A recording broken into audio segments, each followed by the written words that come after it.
Hello, and thank you for joining us on this Wednesday, February 15th, for Saugus High School's first journalism press conference. I am Jonathan McTagg, and I am here to introduce Mr. Michael Nelson, Saugus High School's athletic director. Mr. Nelson will begin with an opening statement, which will be followed by a series of questions that will be asked by the journalists of the Sachem Times. So would you please welcome Mr. Nelson?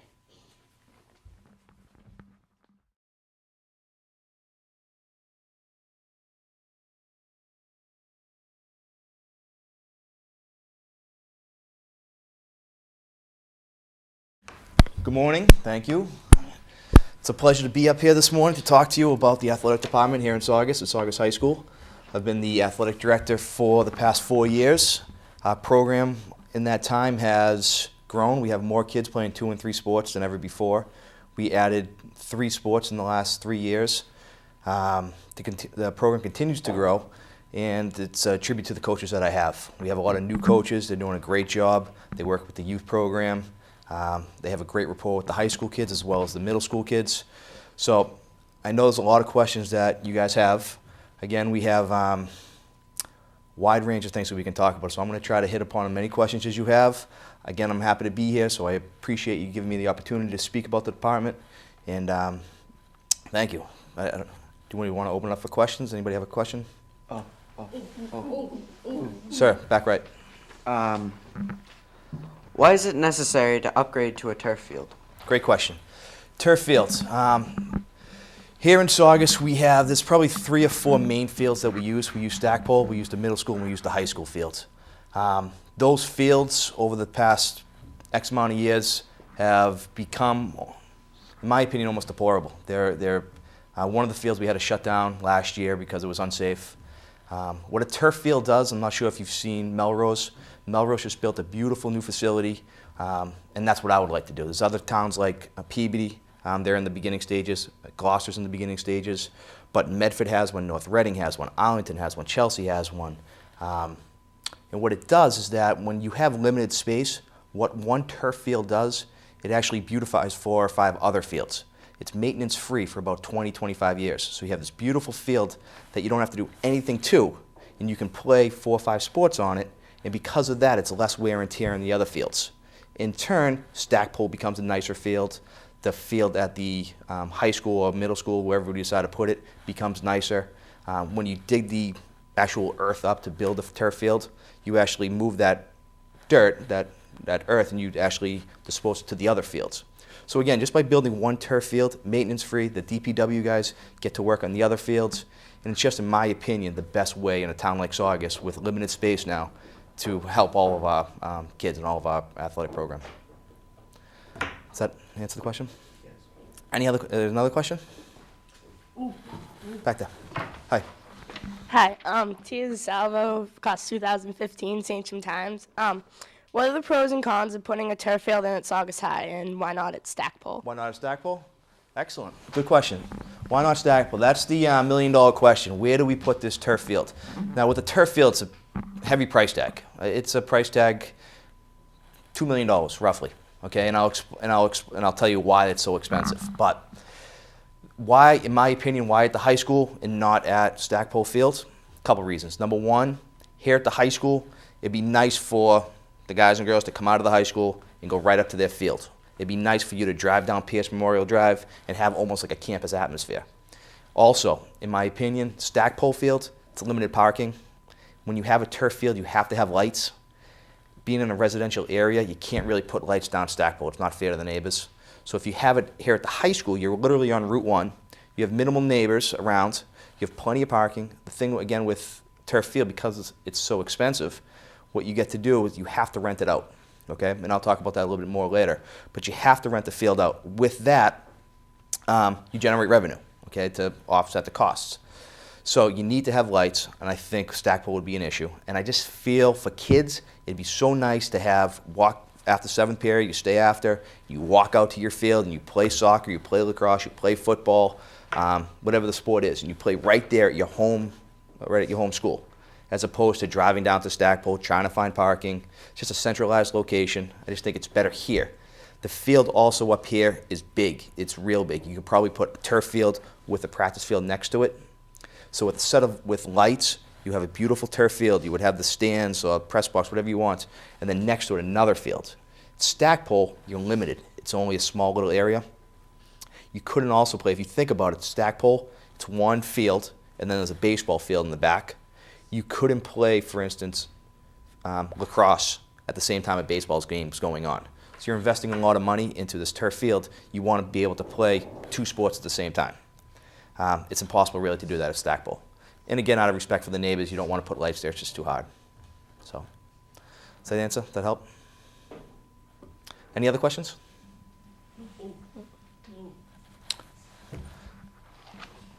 Danielle Strangi, class of 2015, Sachem Times. If we do get a turf field, would it also be able to be used by all the youth sports? Absolutely. Yep. So I'm the athletic director for the town, for school department, K through 12. That being said, my coaches and myself have a very close relationship with all the youth programs. Yes, they would absolutely. It's just not for Saugus High. It's just like Stackpole Field's not used just for the high school. Papuana uses it. Youth lacrosse uses it. So it would be the same type of thing. What I would have to sit down and come up with a formalized schedule where it would be, practices, games for the high school kids, days off would be for the youth programs. But it'd be for everybody. It's a town field. In turn, it would be open for all residents. In the way I would look at it is that it would always be Saugus High first, then youth sports, and then you would rent it out after that. Again, renting out is a big portion, but as long as our kids in district have ideal use, then we're okay. So, any other questions? Questions? Back left. Michaela Perella, class of 2015, Sachem Times. If the turf plan does work out, how would it schedule all the sports that would like to use it? Okay.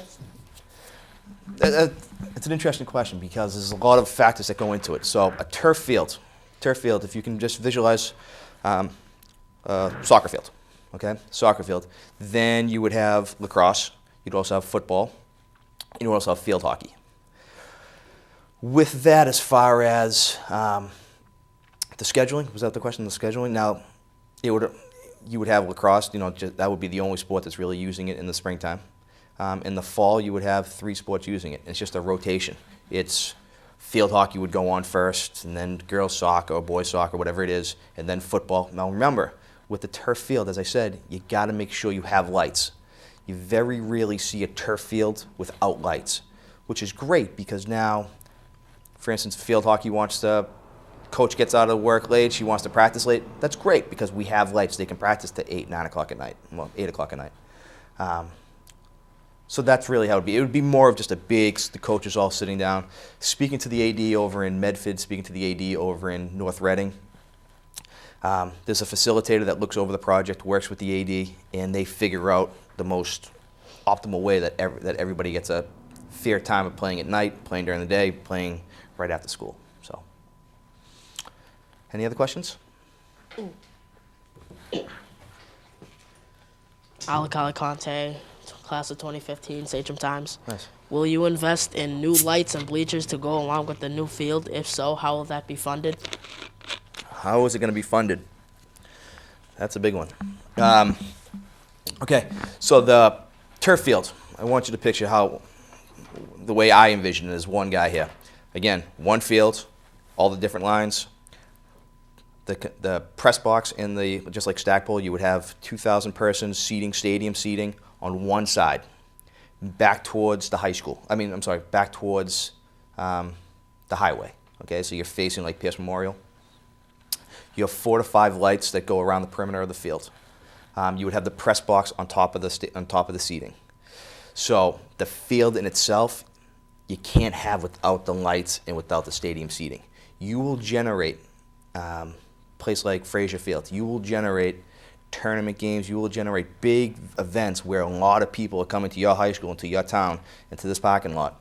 That you have to make sure you have the capacity to the capacity to hold that amount of people. That's why 2,000 people, like Manning Bowl, like Stackpole, you need that. You have to have the lights. And as far as funding, as I mentioned in the opening statement, to get a turf field, it is expensive. It's around a $2 million project, but that includes, in the $2 million project, that includes, again, the field, the concession stands, the storage, the press box, the lights, the stands, from soup to nuts, that's what it includes. And you don't have to touch it for 20 plus years. So, yes, it is expensive, but there is ways to do it. And how do you fund it? I went to an AD's conference back in 2010, and I met a gentleman by the name of Bill Seymour from Gale Engineering. What he did is he put on a presentation on how towns and cities are getting turf fields without going to town meeting. And what he does is he shows you concrete ways, whether it's through grants, whether it's through private funding, whether it's through fundraising, whether it's through creative policies that town officials put in. He'll give you creative ways how Melrose, for instance, how did they come up with 3 turf fields under a year for over $5 million? They didn't have one fundraiser, not one cookie sale, not one car wash. They didn't go to town meeting and saying we need an override, we need a debt exclusion. They did it in a creative way in which they floated a bond and they got money from their golf course. The golf course is run by the town. They generate hundreds of thousands of dollars through the golf course, and they floated a bond using those proceeds. So that's creative thinking by the people over in Melrose. They didn't go again to town meeting. They didn't go to the elected officials, and they didn't have any fundraisers. It was a board of creative thinking that made this gorgeous complex, 3 complexes in under a year, happen in Melrose. And as I said to my coaches, we had a meeting in town.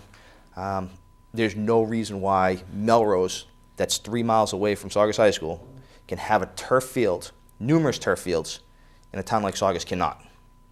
So that's kind of where we stand now. We had a meeting. A lot of elected officials were there. A lot of my coaches. We actually had 2 meetings. We were there at one of them. We had a lot of parents there.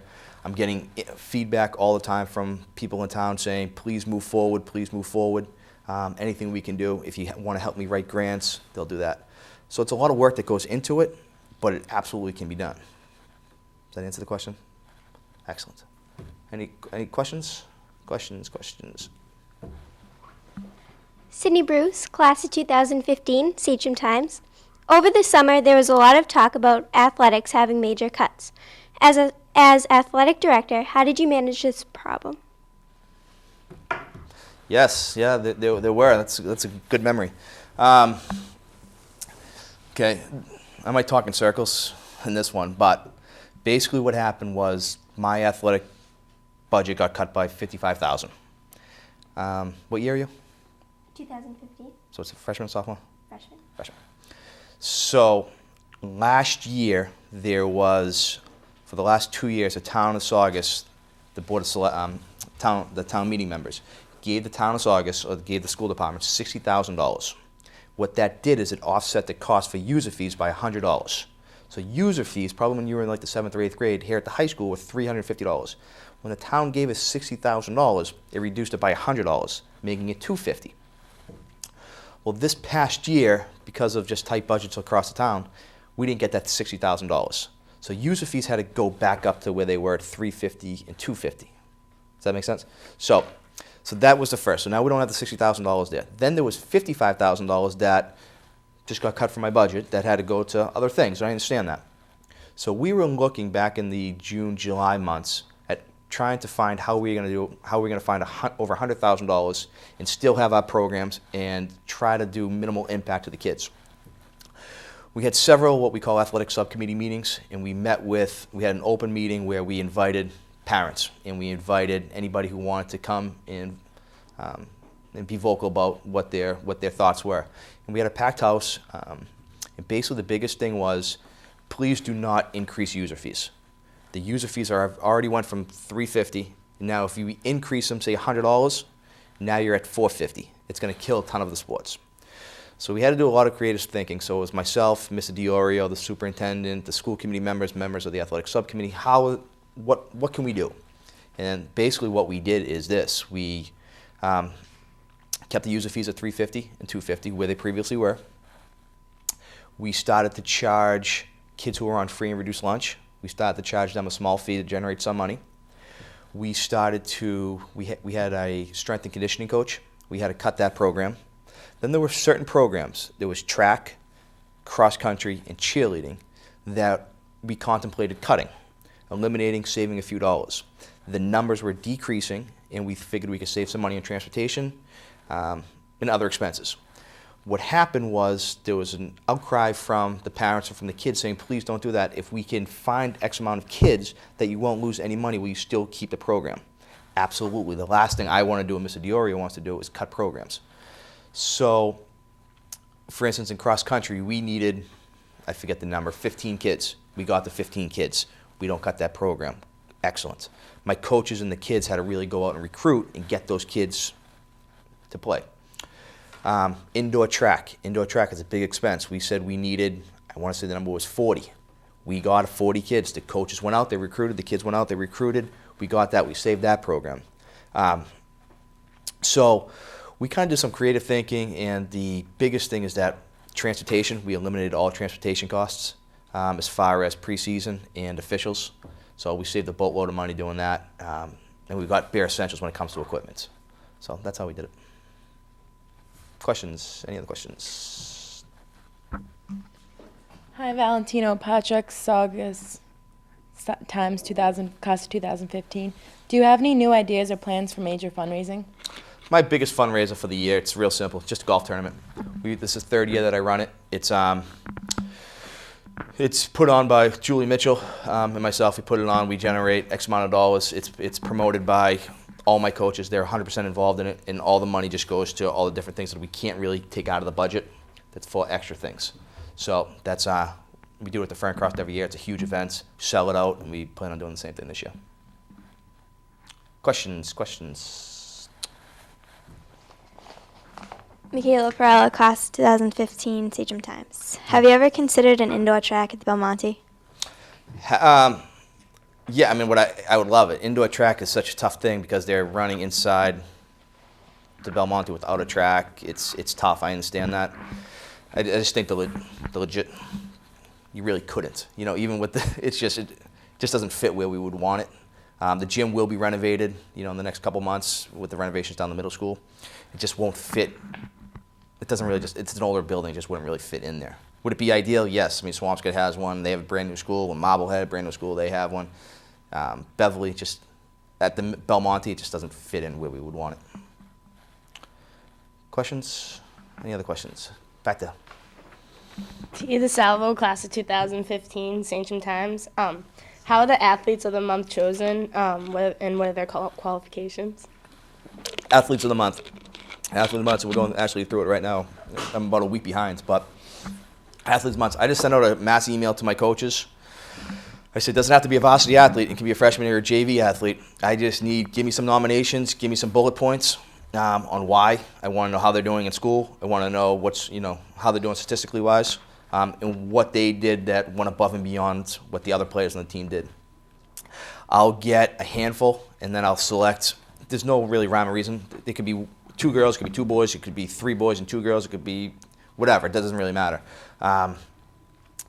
So they'll send me an email, and then I'll just kind of pick who I want. I kind of try to spread it out where it's not, just one sport. I try to make sure it's not just varsity players, that you have a handful of JV and freshmen, and that's really it. Questions? Up front. Kaylee Murphy, class of 2015, Sachem Times. Why does the football team get to take a bus to their home games when all the other teams have to find their own ride? Why don't you put the money into more useful things? Interesting. Good question. I like that. I'm glad you asked. The question, well, the answer is based on a couple things. Number one, that money that we use for the buses doesn't come out of my athletic revolving account, my budget. That is the buses is donated by the Saugus Business Partnership. So they take the bus because, number one, there's no locker room at Stackpole Field. Number two, and I wish there was. Number two, they have equipment like no other sport has.